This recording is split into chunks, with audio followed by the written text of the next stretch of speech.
pera, dito umiikot ang buhay ng tao.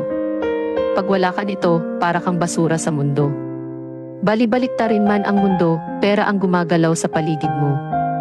Ito yung bagay na nilikha ng tao, na hinahanap-hanap ng kahit sino.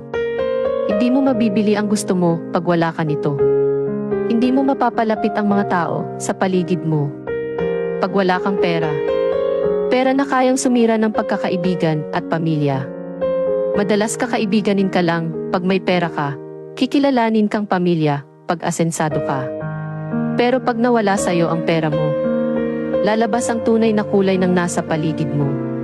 Kaya kailangan matuto kang magtabi para sa sarili mong kinabukasan. Huwag bigay dito o bigay doon. Kasi sa huli, ikaw ang magiging kawawa at mamumulubi. Makakalimutan na yung kabutihan mo dahil wala naman sila makukuha sa'yo.